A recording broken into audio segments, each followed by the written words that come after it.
ఉత్తరాంధ్ర అభివృద్ధికి గేమ్ చేంజర్లా మారనుంది భోగాపురం అంతర్జాతీయ airport. Global డెస్టినేషన్గా అభివృద్ధి ప్రణాళికలకు రెక్కలు తొడుక్కుని రివ్వున ఎగిరేందుకు సిద్ధమైంది.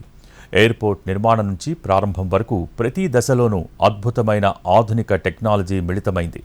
ఆగస్టు 1న ప్రధాని ఈ విమానాశ్రయాన్ని జాతికి అంకితం చేసే కార్యక్రమం కోసం విస్తృత ఏర్పాట్లు చేస్తోంది రాష్ట్ర ప్రభుత్వం.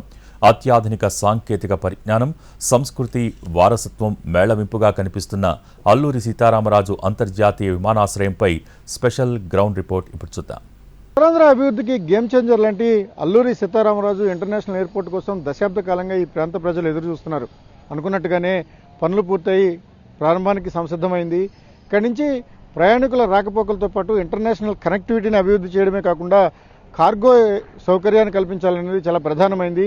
ఈ ప్రాంతంలో పండించే ప్రతి పంట, ఆక్వా, అలాగే ఫార్మా ఎక్స్పోర్ట్స్ను విదేశాలకు పంపించాలనుకున్నప్పుడు అల్లూరి సీతారామరాజు ఇంటర్నేషనల్ ఎయిర్పోర్ట్ ఒక కీలక డెస్టినేషన్ అవుతుందనేది ప్రధానమైన అంశం. ఇక్కడి నుంచే ప్రపంచ దేశాలకు ఇప్పుడు కార్గో ఎగుమతులు కూడా జరగబోతున్నాయి. ప్రయాణికులకు కనెక్టివిటీ ఆధారంగా మరింత విస్తృతమైన సౌకర్యాలను ఇక్కడ ప్రభుత్వం తీసుకొచ్చింది. విశాఖ ఎకనామిక్ రీజియన్ ఇది కేవలం అభివృద్ధి ప్రణాళిక మాత్రమే కాదు, 7 ఏళ్లలో ప్రధాన ఆర్థిక శక్తిగా మలిచే ప్రతిష్టాత్మక రోడ్ మ్యాప్. 2032 నాటికి ఈ రీజియన్ను $120 బిలియన్ ఆర్థిక వ్యవస్థగా తీర్చిదిద్దాలనేది లక్ష్యం. 6 పోర్ట్లు, 7 ఉత్పాదక కేంద్రాలు, 17 ప్రధాన వ్యవసాయ జోన్లు, 6 సేవా హబ్స్, 12 టూరిజం హబ్స్ నిర్మాణాన్ని రాష్ట్ర ప్రభుత్వం ప్రతిపాదించింది.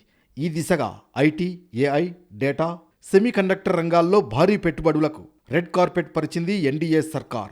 గూగుల్ రాకతో ప్రపంచ దేశాలు ఉత్తరాంధ్ర వైపు చూసే పరిస్థితులు ఏర్పడ్డాయి.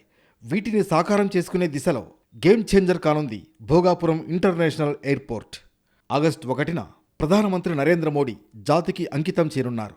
ఇది కేవలం విమానాశ్రయం మాత్రమే కాదు, ఉత్తరాంధ్ర ఆశ, ఆకాంక్ష. అల్లూరి సీతారామరాజు అంతర్జాతీయ విమానాశ్రయం రాష్ట్రానికి తలమానికంగా కూటమి ప్రభుత్వం చెబుతోంది. ప్రారంభోత్సవానికి వస్తున్న ప్రధానమంత్రి నరేంద్ర మోడీ నేరుగా ఇక్కడే ల్యాండ్ కానుండగా గ్రాండ్ వెల్కమ్ చెప్పేందుకు ఏర్పాట్లు ఊపందుకున్నాయి. ప్రారంభించిన నాటి నుంచి 3 ఏళ్ల వ్యవధిలోనే ప్రపంచ శ్రేణి ఎయిర్పోర్ట్ పూర్తి చేసేందుకు సహకరించిన కేంద్ర ప్రభుత్వానికి ధన్యవాదాలు చెప్పేందుకు భారీ బహిరంగ సభ నిర్వహిస్తోంది రాష్ట్ర ప్రభుత్వం. వేలాది మందితో ఉత్తరాంధ్ర కళారూపాలు, ధింసా నృత్యాల కోలాహలం నడుమ ప్రధానమంత్రిని స్వాగతించి ఆయన చేతుల మీదుగా అంతర్జాతీయ విమానాశ్రయం ప్రారంభోత్సవం చేసుకోవడం అరుదైన ఘట్టం అంటున్నారు బీజేపీ రాష్ట్ర అధ్యక్షుడు మాధవ్. ముఖ్యంగా ఈ ఎయిర్పోర్ట్ ఒక రికార్డ్ టైంలో పూర్తి చేసుకోవడం జరిగింది. అంటే గత ప్రభుత్వం యొక్క తాత్సరం కారణంగా ఇది పూర్తి కాలేదు. ఇవాళ కూటమి ప్రభుత్వం ప్రజల యొక్క కళని పూర్తి చేసే విధంగా ఒక అంతర్జాతీయ స్థాయి ఎయిర్పోర్ట్ రావాలి అని చెప్పి శరవేగంగా పూర్తి చేయటం, ఈ యొక్క అనేక రకాల పనులు చేయటంలో ముఖ్యంగా మన యొక్క విమానయాన మంత్రి శ్రీ రామ్మోహన్ నాయుడు గారికి ఒక పాత్ర ఉంది. ఆ విధంగా ఆయనకు కూడా ఒక ల్యాండ్ మార్క్ ఆయన ఊర్లో ఇవాళ ఎయిర్పోర్ట్ రావటం, ఆ విధంగా దీనికి ఆయన వెన్నుండి ఎప్పటికప్పుడు రివ్యూ చేస్తూ పూర్తి చేయడం జరిగింది. అలాగే గౌరవ ముఖ్యమంత్రి గారు, అలాగే డిప్యూటీ ముఖ్యమంత్రి గారు ఇద్దరు కూడా ఎయిర్పోర్టు రాష్ట్రానికే తలమానికంగా ఉండాలి, it should be A gate way of Andhra అని చెప్పి దానికి సంబంధించి అన్ని రకాల విశేషాలు ఇక్కడ పెట్టాలని చెప్పి ఆలోచనతో వాటన్నిటిని పెట్టారు. మన కళలు, ఏవైతే మన యొక్క కల్చర్ ఉందో, మన ట్రెడిషన్స్ అన్నిటినీ డిపిక్ట్ చేసే విధంగా ఒక పెద్ద ప్రయత్నం చేస్తున్నారు. మా అందరికీ కూడా చాలా ఆనందంగా ఉంది. ఎందుకంటే అల్లూరి సీతారామరాజు పేరు పెట్టడం, మన అగ్గి బరాటా విప్లవ వీరుడు అల్లూరి పేరుతో ఈ యొక్క ఎయిర్పోర్ట్ ఉండటం ఏదైతుందో మన గిరిజనులందరికీ కూడా ఆనందం కలిగించే విషయం. భోగాపురం ఎయిర్పోర్ట్ డిజైన్ నుంచి ఆపరేషన్ వరకు అంతర్జాతీయ స్థాయి ప్రమాణాలు కనిపిస్తాయి. ఫ్లయింగ్ ఫిష్ ఆకారంలో ఉండే నిర్మాణం ప్రయాణికులకు సరికొత్త అనుభూతిని పరిచయం చేస్తుంది.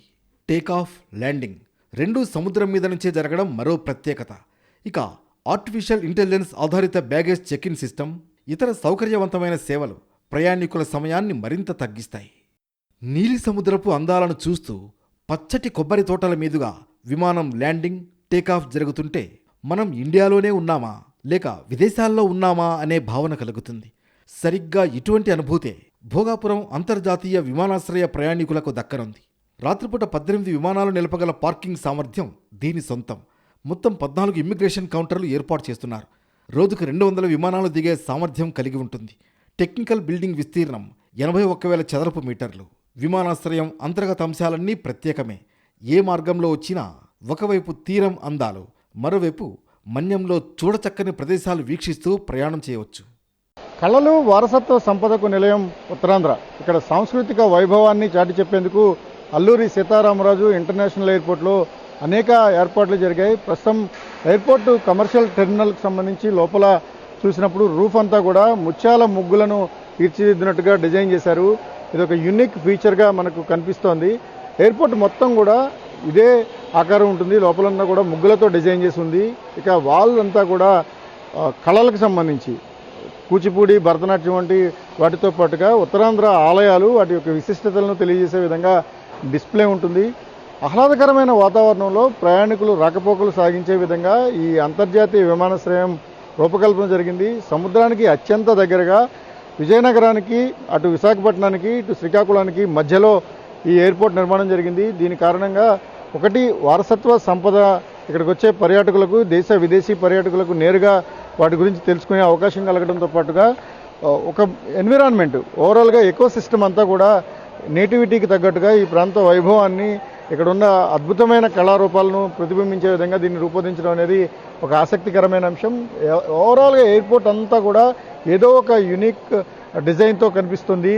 అది లోకల్ నేటివిటీ, ఏదైతే ఉత్తరాంధ్రకు సంబంధించిన నేటివిటీ ఉంటుందో ఆ నేటివిటీని ప్రతిబింబించే విధంగా వీటిని రూపొందించడం అనేది ఒక విశేషంగా చెప్పుకోవచ్చు.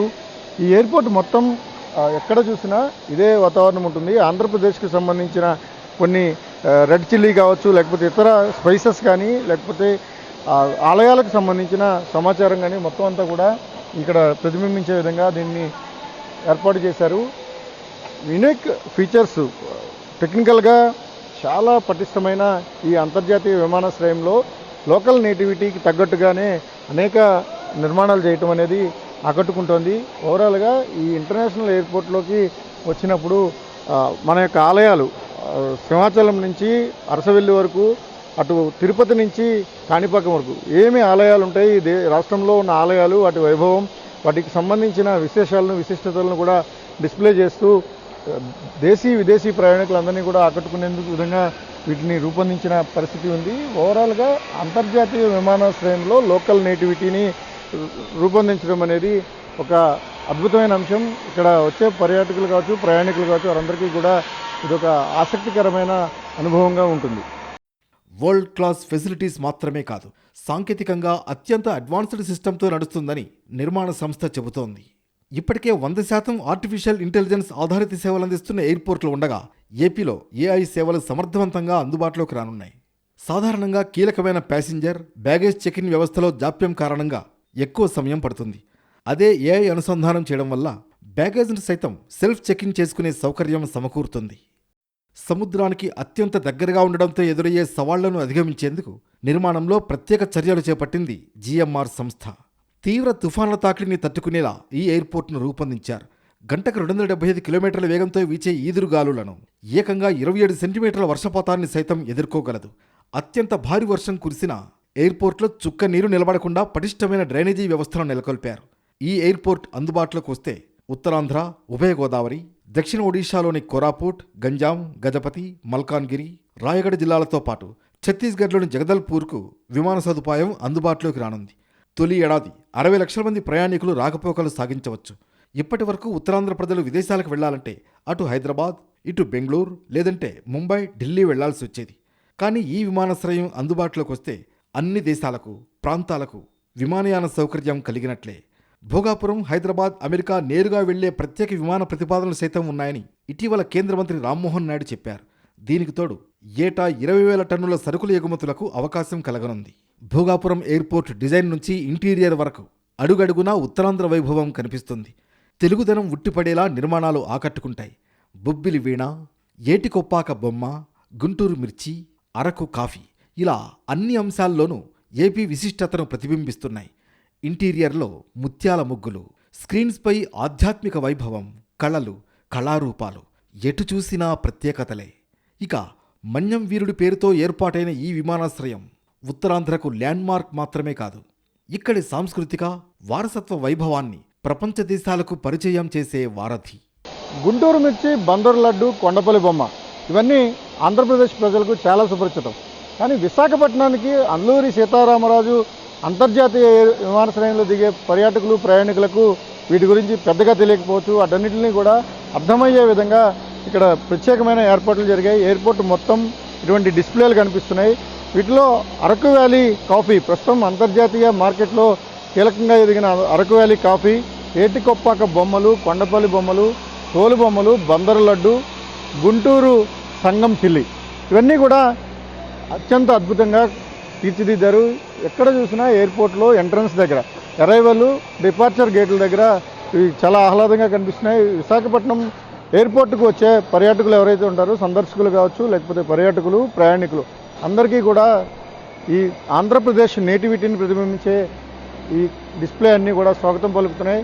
ఒక విధంగా అంతర్జాతీయ విమానాశ్రయంలోకి వచ్చిన తర్వాత కూడా ఇలాంటి కళలకు సంబంధించి, సాంస్కృతిక వారసత్వ సంపదకు సంబంధించిన చిత్రాలు కావచ్చు, లేకపోతే వాటికి సంబంధించిన డిస్ప్లేస్ ఏవైతే ఉన్నాయో ఇవి ఖచ్చితంగా ఆకట్టుకునేవిగా మనకు కనిపిస్తున్నాయి. ఎయిర్పోర్ట్ ప్రయాణికుల కోసం లాజిస్టిక్ సపోర్ట్ విస్తృతం చేసింది యంత్రాంగం. 20 ఈవీ బస్సులు ప్రారంభం కానుండగా వాటికి ఏరో ఎక్స్ప్రెస్లుగా నామకరణం చేసింది.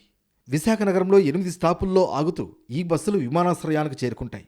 భవిష్యత్తులో వీటి సంఖ్యను 4 రెట్లు పెంచేందుకు ప్రణాళిక సిద్ధమవుతోంది. ఈ విమానాశ్రయం ఏర్పాటుతో ఈ ప్రాంతంలో అభివృద్ధి పరుగులు పెడుతుందంటున్నారు అధికారులు, స్థానికులు.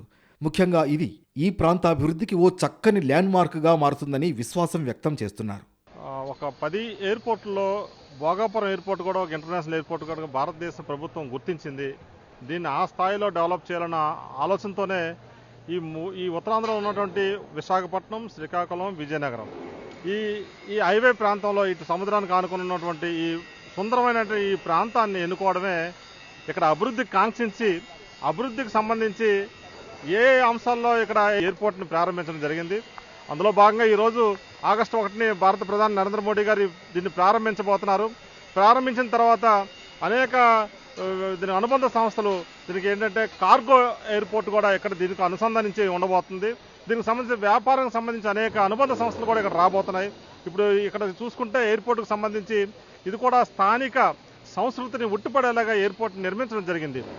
భోగాపురం ఎయిర్పోర్ట్ నుంచి విశాఖ నగరానికి మధ్య దూరం 44 కిలోమీటర్లు. ప్రయాణ సమయం దాదాపు గంటన్నర. విపరీతంగా పెరిగిన ట్రాఫిక్ కారణంగా నిర్దిష్ట సమయంలో విమానాశ్రయానికి చేరుకోవడం ఛాలెంజ్గా మారుతుందని ఆందోళన మొదటి నుంచి ఉంది.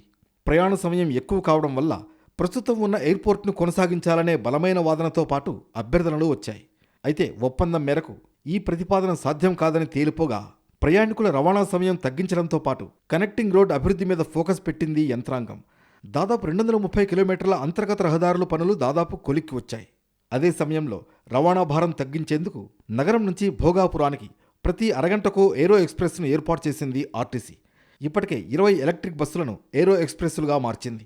ప్రయాణికుల డిమాండ్ను బట్టి సంఖ్యను పెంచేందుకు ప్రణాళికను సిద్ధం చేసింది. ఓలా, ఊబర్ క్యాబ్ సేవలను కూడా అనుమతించేలా జీఎంఆర్తో చర్చలు జరుగుతున్నాయి. ఆగస్టు 17 నుంచి, అంటే కమర్షియల్ ఆపరేషన్స్ ప్రారంభమైన తొలి రోజు నుంచే క్యాబ్ సేవలు అందుబాటులోకి వస్తాయి. అల్లూరి సీతారామరాజు అంతర్జాతీయ విమానాశ్రయం కేవలం ప్రయాణికుల రాకపోకలకు మాత్రమే కాదు, ఇక్కడి నుంచి ఏటా వేల కోట్ల రూపాయల విలువైన ఎగుమతులు జరగబోతున్నాయి. అభివృద్ధికి ఇదొక చిరునామాగా మారబోతోంది. ఫార్మా, అగ్రికల్చర్ ప్రొడక్ట్స్, ఆక్వా ఉత్పత్తులను అల్లూరి సీతారామరాజు అంతర్జాతీయ విమానాశ్రయం నుంచి దేశ విదేశాలకు ఎగుమతి చేసుకునే విధంగా ప్రణాళికాబద్ధమైన కార్గో టెర్మినల్స్ను కూడా ఇక్కడ సంసిద్ధం చేశారు. ఇప్పటి వరకు రోడ్డు మార్గం లేదా సముద్ర మార్గం ద్వారానే రవాణాను ఆశ్రయిస్తుండగా ఇక నుంచి ఎయిర్ కార్గోను అభివృద్ధి చేసుకోవడం ద్వారా, ఎయిర్ కార్గో అందుబాటులోకి రావడం ద్వారా ఉత్తరాంధ్రకు సంబంధించిన వాల్యూ ఎడిషన్ ప్రొడక్ట్స్ ఏవైతే ఉంటాయో అది మరింత వేగంగా ఇన్ టైంలో కస్టమర్లకు చేరడానికి, డెస్టినేషన్స్కి చేరడానికి అనుకూలమైన వాతావరణం ఏర్పడుతుంది. ఇది ఆర్థిక స్వావలంబనకు, ఈ ప్రాంతం యొక్క విస్తృతమైన అభివృద్ధికి, పారిశ్రామిక ఎదుగుదలకు ఊతమిస్తుందని కూడా అధికార వర్గాలు భావిస్తున్న పరిస్థితి ఉంది. ఓవరాల్గా అంతర్జాతీయ విమానాశ్రయం ఈ నెల 17 తర్వాత ఆపరేషన్స్లోకి రాబోతోంది. కెమెరామెన్ రవితో రవిచంద్రన్ టీవీ, భోగాపురం విమానాశ్రయం నుంచి.